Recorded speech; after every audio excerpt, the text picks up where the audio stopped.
Hi, good evening. This is Kirk McDow. I am a coach. Okay, I'm just getting my camera settings there.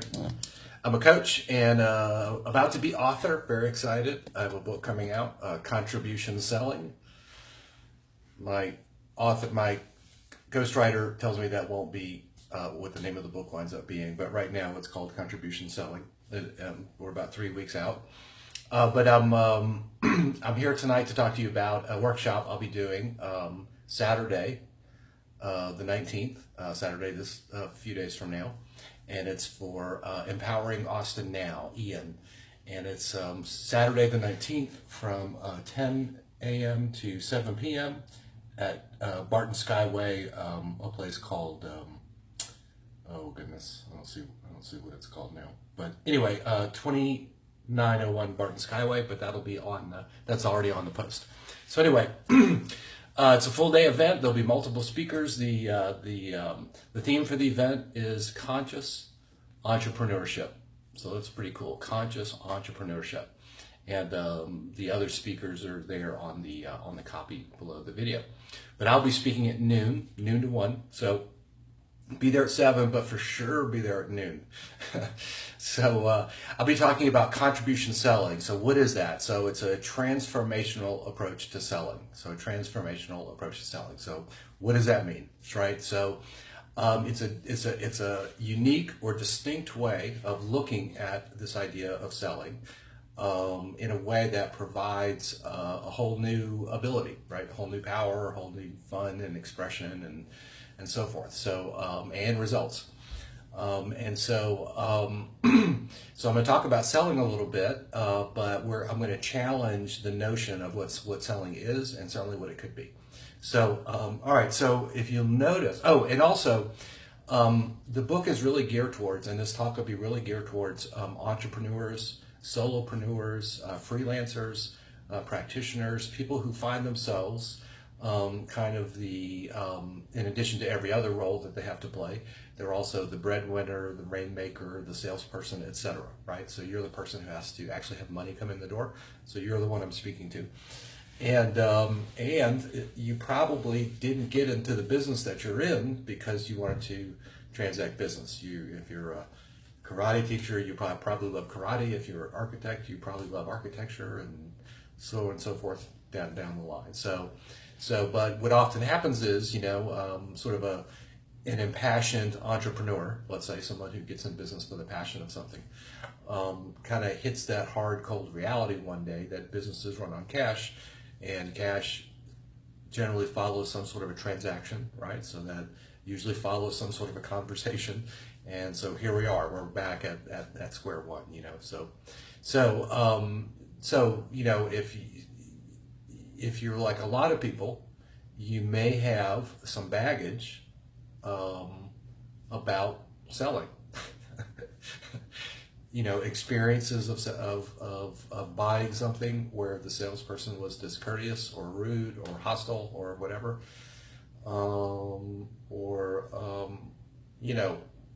you may have a business where you may be in business where you deal with vendors and you have to deal with salespeople. You may just hate the whole sales process, dealing with money and asking and rebutting and so forth and so on. Oh, hello, Diana. I'm going to see if I can invite you on. Let me see. Can I do that? No, I guess not.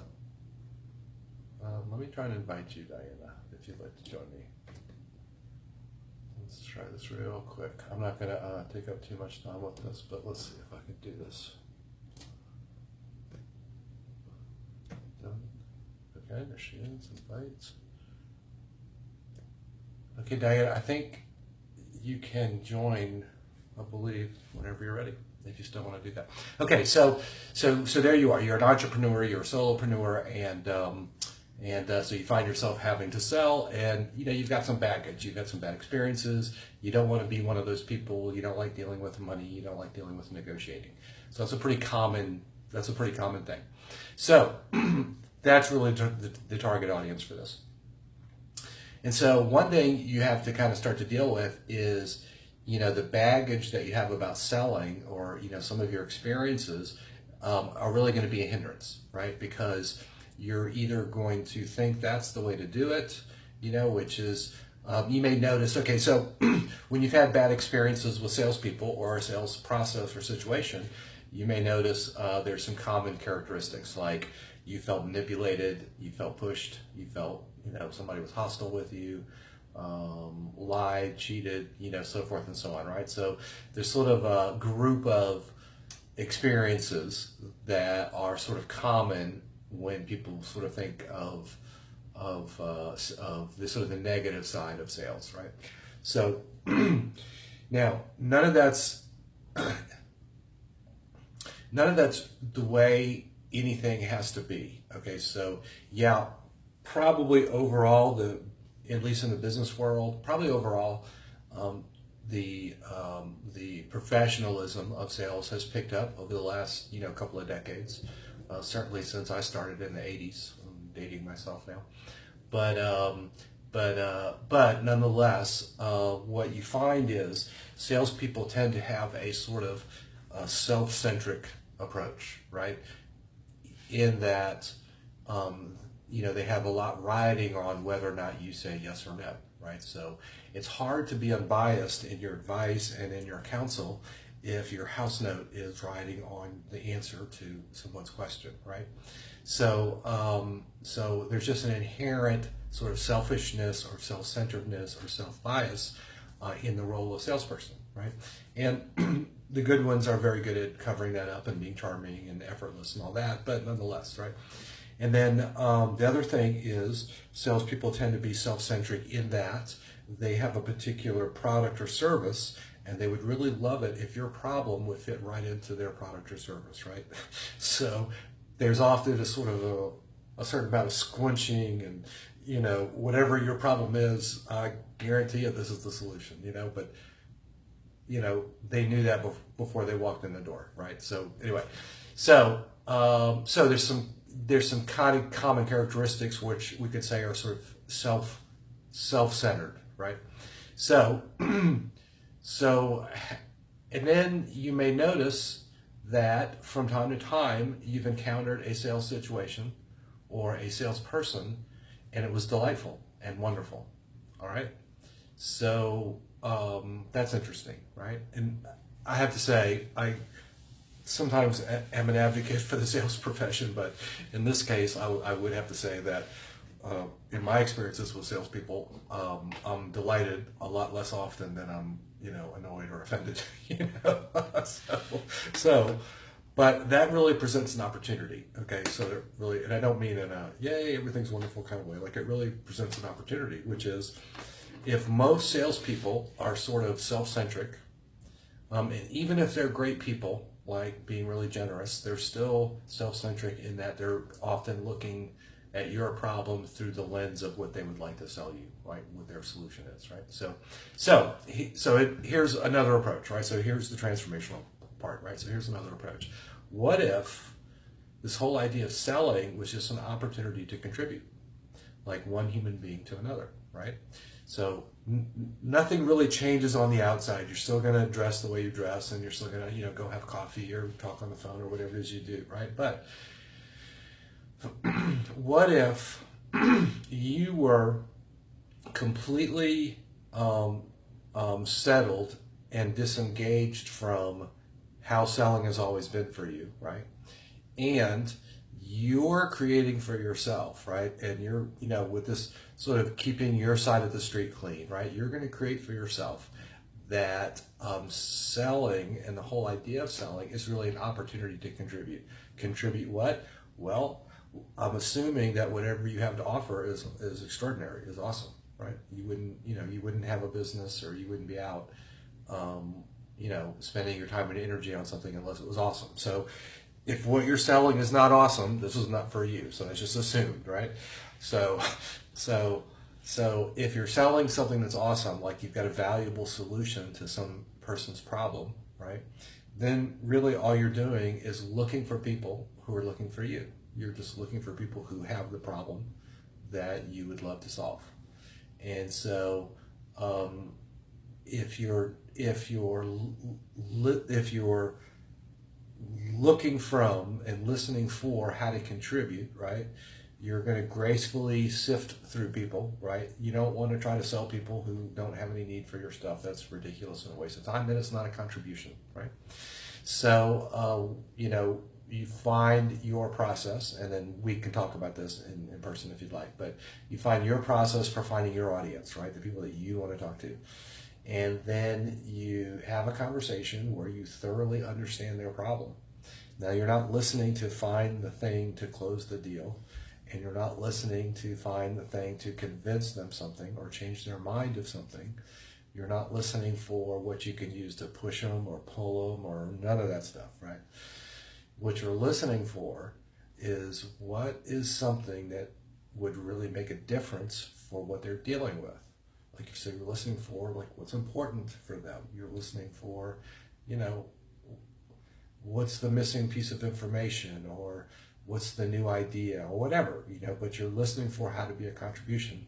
And what you'll notice is, if you give it a try, what you'll notice is people notice there's something different about you, right? So now we're going to circle back around to every now and then in your past, you may notice that a salesperson was really great and the whole experience was wonderful.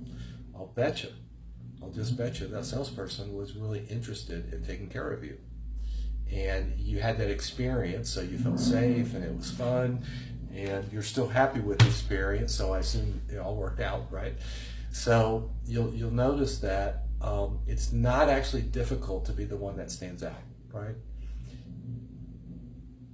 And I should probably better say it's very simple to be the one that stands out. It is a little bit difficult, and here's what's difficult about it. It's getting out of your own way. So getting out of your own way, what do I mean? Well, what do I mean by that? So, like people have a certain amount of pride or ego wrapped up into, closing the next deal, or, you have some personal circumstance that needs to get handled. That'll get handled if this person will just say yes. You may, kind of like that, right? So I'm sure that's not that's not a huge stretch for most people, right?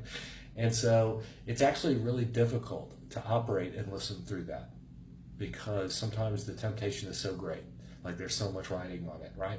So, but you actually have to, if you're going to be a professional, I say it's what has integrity, is if you hold yourself as a professional, consultant, salesperson, advisor, someone assisting people with making a choice or decision about something, then it's really incumbent upon you to operate in a way where your self-interest is not in the way, right? And here's the interesting thing about that is usually I notice that the person I'm speaking to will actually notice that there's something different. So by giving up, okay, here's the crazy part, by giving up your attachment to the whole process, right? Just focus on being valuable, focus on being a contribution, focus on being of service. Sorry, the focus keeps going out because I keep moving. I'll be still for a moment. So you just keep your focus on being a contribution, and people notice that. People notice when you're really there for them, when you're listening for what's important to them. They notice in your comments, they notice in your body language. Sorry, I'm trying to get the camera out. There we go. People just know. People can intuitively pick it up, perhaps empathically, but certainly body language, facial expressions, the words that you choose. It all shows up, people know when there's something off, and people know when you're really there for them. So if it's simple, you just get yourself out of the way, right, and listen for what will make a difference to the other person.